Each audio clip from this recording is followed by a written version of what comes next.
ಗಂಡಗ್ ಏನ್ ಮಾಡ್ತಿದ್ದ ತಗೋಕೋ. Thank you. ಅದೇ ಮನೆ ಸೇಲ್ ಆದ್ಮೇಲೆ ಬರೋ ದುಡ್ಡನ್ನ ಹೇಗೆ ಸೇವ್ ಮಾಡೋದು, ಎಲ್ಲೆಲ್ಲಿ ಇನ್ವೆಸ್ಟ್ ಮಾಡೋದು ಅಂತೆಲ್ಲ ಪ್ಲಾನ್ ಮಾಡ್ತಾ ಇದ್ದೀನಿ. ಸೂಪರ್ ತಾಂಡವ್. ಒಂದಿಷ್ಟು ಅಮೌಂಟ್ನ SIP-ಲಿ ಇನ್ವೆಸ್ಟ್ ಮಾಡ್ಬಿಡೋಣ. ಒಂದ್ ಸ್ವಲ್ಪ ಶೇರ್ಸ್ ಮತ್ತೆ ಸ್ಟಾಕ್ಸ್ ನ ತಗೊಳ್ಳೋಣ. ಯಾವ್ದು ಚೆನ್ನಾಗಿದೆ ಅಂತ ನೋಡೋಣ. ದಟ್ಸ್ ಅ ಗುಡ್ ಐಡಿಯಾ ಶ್ರೇಷ್ಠ. ಬಾ.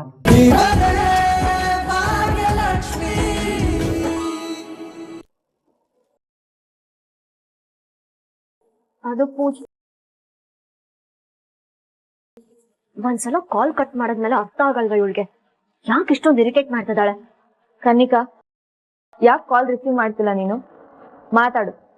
ಹಾ, ಮಾತಾಡ್ತೀನಿ. ಕಟ್ ಆಯ್ತು, ಆಮೇಲೆ ಮಾತಾಡ್ತೀನಿ.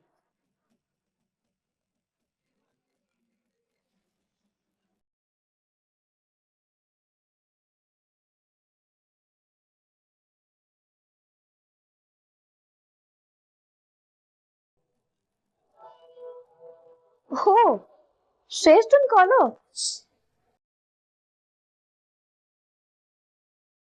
ನೋಡ್ ಕನಿಕಾ, ನೀನ್ ತಗೊಂಡಿರೋ ಡಿಸಿಷನ್ ತಪ್ಪು.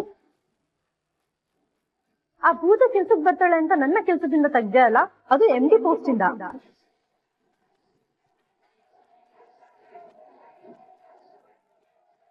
ನಾನು ಅವತ್ತೇ ಹೇಳಿದ್ದೆ, ನೀನೇನಾದ್ರೂ ನನ್ನ ಕೆಲ್ಸದಿಂದ ತೆಗೆದ್ರೆ ತೊಂದ್ರೆ ಆಗುತ್ತೆ ಅಂತ. ಇವಾಗ ನೋಡು, ಮತ್ತೆ ಏನಾಯ್ತು? ತಾಂಡವ್ ಮತ್ತೆ ಕೇಸ್ನ ಫೈಲ್ ಮಾಡಿದಾನೆ. ಇದರಿಂದ ನಿಮ್ ಕಂಪನಿ ರೆಪ್ಯುಟೇಷನ್ ಕೆಳಗಡೆ ಬೀಳುತ್ತೆ. ನನ್ನ ಕೆಲಸದಿಂದ ತೆಗ್ದಿರೋ ಪರಿಣಾಮ ನೀನ್ ಅನ್ಬೋದು.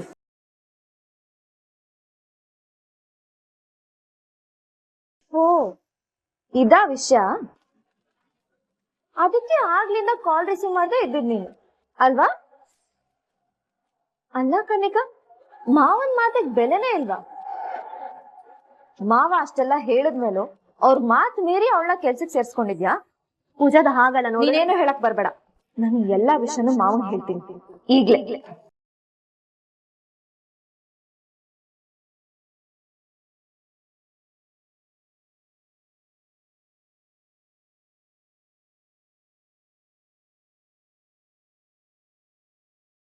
ಗೆಳತಿ, ಈಗ ಏನಾಯ್ತು ಗೊತ್ತಾ? ಆ ಅಜ್ಜಿ ನನ್ನ ಭಾಗ್ಯನ ಗಂಡ ಹೆಂಡತಿ ಅಂತ ಕರೆದ್ರು. ನನಗಂತೂ ಭಾಗ್ಯ ಅವ್ರು ಹೇಗ್ ರಿಯಾಕ್ಟ್ ಮಾಡ್ತಾರೆ ಅಂತ ಬೆವರೇ ಕಿತ್ಕೊಂಡ್ಬಂದ್ಬಿಟ್ಟಿತ್ತು. ಆದ್ರೆ ಒಂದಂತೂ ಕ್ಲಾರಿಟಿ ಸಿಕ್ತು. ಏನ್ ಕ್ಲಾರಿಟಿ ಸಿಕ್ತು? ಭಾಗ್ಯ ಅವ್ರು ನನ್ನ ಫ್ರೆಂಡ್ ಅಂತ ಅನ್ಕೊಂಡಿದಾರೆ ಬಿಟ್ರೆ ಬೇರೆ ಏನು ಇಲ್ಲ. ಅದಂಗ್ ಹೇಳ್ತೀಯ? ಅವ್ರು ಕೇಳಿದಾಗ ಭಾಗ್ಯ ಅವರು ಅದನ್ನೇ ಹೇಳಿದ್ರು, ಫ್ರೆಂಡ್ಸ್ ಅಷ್ಟೇ ಅಂತ. ಅವ್ರು ಹಾಗೆ ಹೇಳಿದ್ಮೇಲೂ ಪ್ರಪೋಸ್ ಮಾಡೋದು ತಪ್ಪಾಗುತ್ತೆ ಅಲ್ವಾ? ಅಯ್ಯೋ ಫ್ರೆಂಡು, ನೀನು ಏನೇನೋ ಯೋಚನೆ ಮಾಡ್ತೀಯಪ್ಪ. ಎಷ್ಟ್ ಹೇಳಿದ್ರು ನಿಂಗೆ ಅರ್ಥನೇ ಆಗಲ್ಲ. ಇಲ್ಲೋಡು, ನಾನ್ ಹೇಳ್ತೀನಿ ಕೇಳು. ನೀನ್ ಹಂಗ್ ಹೇಳಿದ ತಕ್ಷಣ ಅವಳಿಗೆ ಕೋಪ ಬರ್ಬೇಕಿತ್ತು, ಹೌದಾ? ಆದ್ರೆ ಅವಳು ಕೋಪ ಮಾಡ್ಕೊಂಡ್ಲಾ? ಇಲ್ಲ ತಾನೆ? ಅವಳು ಖುಷಿಲ್ ಉತ್ತರ ಕೊಟ್ಲು, ಹೌದಾ? ಮುಗೀತು ಕತೆ. ಏನಾಗ್ತಿದೆ ಅಂದ್ರೆ ಅವಳಿಗೆ ಹೇಳ್ಕೊಳಕ್ ಮುಜುಗರ ಆಗ್ತಿದೆ ಅಷ್ಟೇ. ನೀನ್ ಮುಚ್ಚಿ ಮರೆ ಇಲ್ದೆ ಹೇಳ್ಕೊಂಡ್ಯೋ, ಅವಳು ಹೇಳ್ಕೊಳ. ಆದ್ರೆ ಗೆಳತಿ, ಭಾಗ್ಯ ಅವ್ರನ್ನ ಕಣ್ಣಲ್ಲಿ ಕಣ್ಣಿಟ್ಟು ನೋಡಕ್ಕೆ ಆಗ್ತಾ ಇಲ್ಲ. ನನ್ನ ಕೈಯಲ್ಲಿ ಭಯ ಆಗ್ತಿದೆ. ಇದನ್ನೇ ಪ್ರೀತಿ ಅನ್ನೋದು. ನೋಡು, ಒಂದ್ ದೊಡ್ಡ ಗುರೂಜಿ ಇದ್ದಾರೆ. ಅವ್ರು ಏನ್ ಹೇಳಿದ್ದಾರೆ ಗೊತ್ತಾ ನಿಂಗೆ? ಜೀವನದಲ್ಲಿ ಒಂದೇ ಒಂದು ನಿಮಿಷದ ಭಯದ ಸೇತುವೆ ದಾಟ್ಬಿಟ್ರೆ ಜೀವನ ಪೂರ್ತಿ ನೆಮ್ಮದಿಯಾಗಿರೋ ಊರು ಸಿಗತ್ತಂತೆ. ನೀನು ಭಯದ ಸೇತುವೆ ದಾಟು, ನಿನಗೆ ನೆಮ್ಮದಿ ಜೊತೆಗೆ ಭಾಗ್ಯನೂ ಸಿಗ್ತಾರೆ. ಹೌದಾ? ಯಾರು ಅದು ಗುರುಜಿ?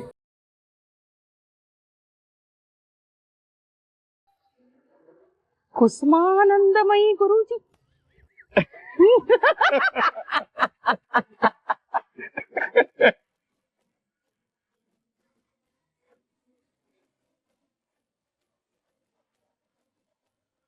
ಒಂದ್ಸಲ ಹಾಗೆ ಅನ್ಕೋ ಫ್ರೆಂಡ್, ನೀನು ಭಾಗ್ಯ ಮದ್ವೆ ಆಗಿ ಕೈ ಕೈ ಹಿಡ್ಕೊಂಡು ಸಪ್ತಪದಿ ತುಳಿತೀರಾ.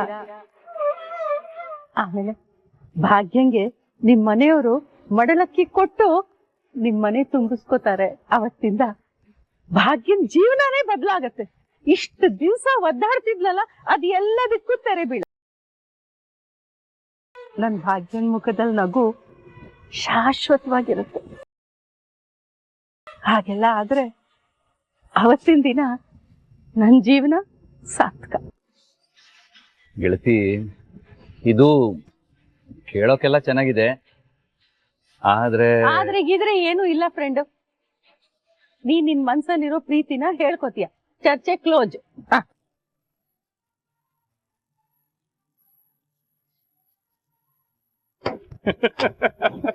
ಗುರುಜಿ,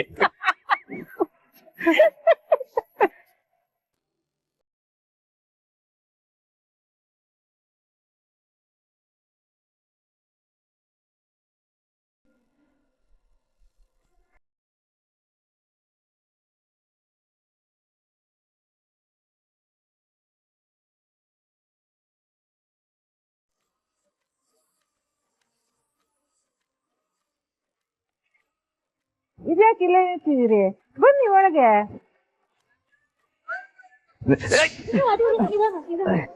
ಸಾರಿ. ಪರವಾಗಿಲ್ಲ, ಏನೋ ಏಟಾಗಿಲ್ಲ ತಾನೆ? ಇಲ್ಲ. ಸರಿ, ನಡಿ.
ದೇವ್ರೆ, ನಾನು ಏನ್ ಅನ್ಕೊಂಡಿದ್ನೋ ಅದನ್ನ ನೀನ್ ಮಾಡ್ತಾ ಇದೀಯ.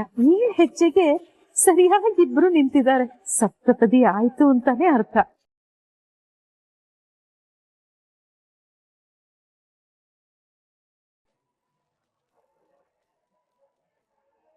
ಅಡಿಗೆ ಎಲ್ಲ ತುಂಬಾ ಚೆನ್ನಾಗಿತ್ತು ಅಂತ ಎಲ್ಲರೂ ತುಂಬಾ ಹೊಗಳಿದ್ರಮ್ಮ. ನಿಜವಾಗ್ಲೂ ತುಂಬಾ ಚೆನ್ನಾಗಿತ್ತು.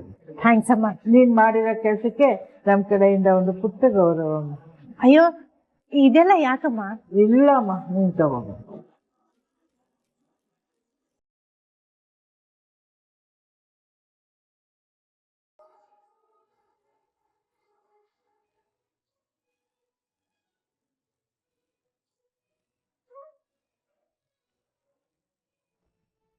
ಅರೇ ಅದೇವ್ರೆ, ಅಲ್ಲೇ ಯಾಕೆ ನಿಂತಿದ್ದೀರಿ? ಬನ್ನಿ ಒಳಗೆ.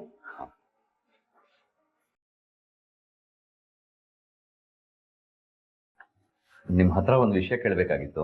ಹೇಳಿ ಅದೇವ್ರೆ. ಅಲ್ಲ, ಏನು ಆಸೆಗಳಿಲ್ಲ ಅಂತ ಹೇಗೆ ಹೇಳ್ತೀರಾ ಭಾಗ್ಯ ಅವ್ರೆ? ಆಸೆಗಳಿಲ್ಲ ಅಂತ ಯಾರು ಹೇಳಿದ್ರು?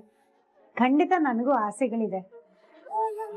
ಮಕ್ಕಳಿಗೆ ಒಳ್ಳೆ ವಿದ್ಯಾಭ್ಯಾಸ ಕೊಡ್ಬೇಕು, ಅತ್ತೆ ಮಾವನ ಚೆನ್ನಾಗಿ ನೋಡ್ಕೊಳ್ಬೇಕು, ಅಪ್ಪ ಅಮ್ಮನ ಖುಷಿ ಖುಷಿಯಾಗಿ ಇಡ್ಬೇಕು. ಇಷ್ಟೆಲ್ಲ ಆಸೆಗಳಿದೆ.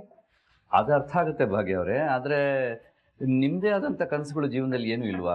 ಅಂದ್ರೆ ಎಲ್ಲಾದ್ರೂ ಹೋಗ್ಬೇಕು ಅಂತ, ಏನಾದ್ರು ತಗೋಬೇಕು, ಏನಾದ್ರು ತಿನ್ಬೇಕು ಅಂತ? ಅಯ್ಯೋ, ಆ ಥರ ಎಲ್ಲ ಆಸೆಗಳೇ ಇಟ್ಕೊಳಲ್ಲ ನಾನು. ಅಕಸ್ಮಾತ್ ಅಪ್ಪಿತಪ್ಪಿ ಆ ಥರ ಆಸೆ ಏನಾದ್ರೂ ಬಂತು, ಯೋಚನೆ ಏನಾದ್ರೂ ಬಂತು ಅಂದ್ರೆ ಅದನ್ನ ಅಲ್ಲೇ ತಡೆ ಹಿಡಿದು ಬಿಡ್ತೀನಿ. ತಡೆ ಹಿಡಿತೀರಾ? ಯಾಕೆ? ಯಾಕಂದ್ರೆ ಅತಿಯಾಗಿ ಆಸೆಗಳನ್ನ ಇಟ್ಕೊಂಡ್ಬಿಟ್ರೆ ನಿರೀಕ್ಷೆಗಳು ಜಾಸ್ತಿ ಆಗ್ಬಿಡುತ್ತೆ. ಅದು ವ್ಯಕ್ತಿ ಆಗ್ಲಿ, ಆಸೆ ಆಗ್ಲಿ, ನಿರೀಕ್ಷೆಗಳನ್ನ ಇಟ್ಕೋಬಾರ್ದು. ಯಾಕಂದ್ರೆ ಅದನ್ನ ಪೂರೈಸಕ್ ಆಗದೆ ಇದ್ದಾಗ ಅದು ತುಂಬಾನೇ ನೋವು ಕೊಡುತ್ತೆ. ಅದಕ್ಕೆ ನಾನು ಯಾವ ಆಸೆಗಳನ್ನೂ ಇಟ್ಕೊಂಡೇ ಇಲ್ಲ. ಅಂದ್ರೆ ಯಾವತ್ತು ಯಾವ ಆಸೆನೂ ಬೇಕೇ ಬೇಕು ಅಂತ ಹಠ ಹಿಡ್ದೇ ಇಲ್ವಾ ಭಾಗ್ಯ? ಅದು ಕಂಪ್ಲೀಟ್ ಆಗ್ಲೇಬೇಕು ಅಂತ ಅನ್ಕೊಂಡೇ ಇಲ್ವಾ? ಅನ್ಕೊಂಡು ಏನ್ ಪ್ರಯೋಜನ ಅದೇವ್ರೆ? ನನ್ನ ದಿನಚರಿಲಿ ಅದಕ್ಕೆ ಜಾಗನೇ ಇಲ್ಲ. ಅದ್ ಹೇಗೆ ಜಾಗ ಇರಲ್ಲ? ಹೇಗಿರಲ್ಲ ಅಂದ್ರೆ, ಈಗ ನೋಡಿ, ಒಂದ್ ರಾತ್ರಿ ಬೆಟ್ಟದ ತುದಿಯಲ್ಲಿ ಕುತ್ಕೊಂಡು ಇಡೀ ಬೆಂಗಳೂರ್ನ ನೋಡ್ಬೇಕು, ಚಂದ್ರನ್ ಬೆಳಕಲ್ಲಿ ಸುಮಾರು ಸಮಯ ಕಳಿಬೇಕು ಅನ್ನೋ ಆಸೆ. ಅದಾಗತ್ತಾ ಹೇಳಿ? ಯಾಕಾಗಲ್ಲ, ಖಂಡಿತವಾಗ್ಲೂ ಆಗತ್ತೆ. ಆದಿಯವ್ರೆ, ಇದೆಲ್ಲ ನೀವ್ ಅನ್ಕೊಂಡಿರೋಷ್ಟು ಸುಲಭ ಅಲ್ಲ. ನನಗೆ ಅಂತಲ್ಲ ಆದಿಯವ್ರೆ, ತುಂಬಾ ಜನ ಹೆಣ್ಮಕ್ಳಿದ್ದಾರೆ. ಅವರೆಲ್ಲರೂ ಹೀಗೆ ಹಿಟ್ಟಿನ ಡಬ್ಬದಲ್ಲಿ ಹೇಗೆ ಹಿಟ್ಟನ್ನ ಒತ್ತಿ ಇಡ್ತಾರೋ ಹಾಗೆ ತಮ್ಮ ಆಸೆಗಳನ್ನೆಲ್ಲ ಒತ್ತಿ ಇಟ್ಕೊಂಡ್ಬಿಟ್ಟಿರ್ತಾರೆ. ಅಲ್ಲ ಭಾಗ್ಯ, ಅಲ್ಲನೂ ಇಲ್ಲ ಬೆಲ್ಲನೂ ಇಲ್ಲ. ನೀವ್ ಇದನ್ನೆಲ್ಲ ತುಂಬಾನೇ ಸುಲಭವಾಗಿ ಮಾಡ್ಬೋದು ಅಂತ ಅನ್ಕೊಂಡ್ಬಿಟ್ಟಿದ್ದೀರಾ ಅಲ್ವಾ? ಅದಷ್ಟು ಸುಲಭ ಅಲ್ಲ ಆದಿಯವ್ರೆ. ದೊಡ್ಡ ದೊಡ್ಡ ಆಸೆಗಳು ಬಿಡಿ. ಹೆಣ್ಮಕ್ಳಿಗೆ ಒಂದೇ ಒಂದು ಸಣ್ಣ ಆಸೆ ಇರುತ್ತೆ, ದಿನನಿತ್ಯ ಅವ್ರು ಮಾಡೋ ಕೆಲ್ಸದಿಂದ ಅಟ್ಲೀಸ್ಟ್ ಒಂದೇ ಒಂದ್ ದಿನನಾದ್ರೂ ರಜಾ ಸಿಗ್ಲಿ ಅಂತ. ಇಷ್ಟು ಸಣ್ಣ ಆಸೆನೆ ಯಾವತ್ತೂ ಈಡೇರಲ್ಲ. ಇನ್ನ ದೊಡ್ಡ ದೊಡ್ಡ ಆಸೆಗಳು ಈಡೇರತ್ತಾ?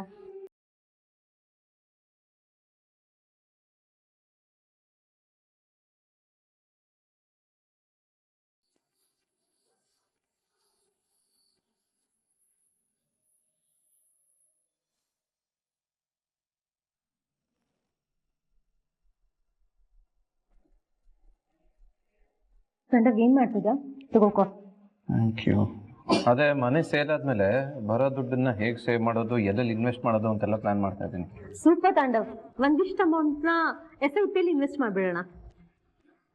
ಒಂದ್ ಸ್ವಲ್ಪ ಶೇರ್ಸ್ ಮತ್ತೆ ಸ್ಟಾಕ್ಸ್ ನ ತಗೊಳ್ಳೋಣ. ಯಾವ್ದು ಚೆನ್ನಾಗಿದೆ ಅಂತ ನೋಡೋಣ. ದಟ್ಸ್ ಅ ಗುಡ್ ಐಡಿಯಾ ಶ್ರೇಷ್ಠ. ಬಾ. ತಾಂಡವ್ ಇದು ಬೆಟರ್ ಆಗಿದೆಯಲ್ಲ? ನೋಡು, ಆಕ್ಚುಲಿ ದಿಸ್ ಇಸ್ ಬೆಟರ್ ಶ್ರೇಷ್ಠ.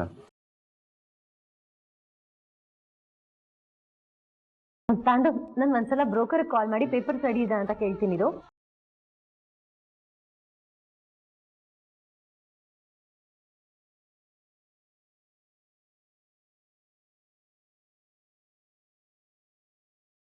ಹಲೋ ಮೇಡಮ್, ನಮಸ್ಕಾರ. ನಾಳೆ ಬೈಯರ್ ಬರ್ತಾ ಇದ್ದಾರೆ ಮೇಡಮ್. ನಾಳೆ ಡಾಕ್ಯುಮೆಂಟ್ ಎಲ್ಲ ರೆಡಿ ಇಟ್ಕೊಳ್ಳಿ. ನಾಳೆನೇ ಎಲ್ಲ ಕೆಲಸನೂ ಮುಗಿಸ್ಬಿಡೋಣ. ಏನ್ ಸರ್ ಹೀಗೆ ಹೇಳ್ತಿದ್ದೀರಾ? ನನ್ ಸ್ವಲ್ಪ ಟೈಮ್ ಬೇಕು ಅಂತ ಹೇಳಿದ್ನಲ್ಲ. ಹಾ, ಟೈಮ್ ಬೇಕಾ? ಹಾ ಸರ್, ನಿಮಗೆ ಗೊತ್ತಲ್ವಾ, ಡಾಕ್ಯುಮೆಂಟ್ ನಲ್ಲಿ ಸಿಗ್ನೇಚರು. ಓ ಅದಾ? ಅದಕ್ಕೆ ನನ್ನ ಹತ್ರ ಒಂದು ವ್ಯವಸ್ಥೆ ಇದೆ. ಏನ್ ಮಾಡೋಣ ಅಂದ್ರೆ,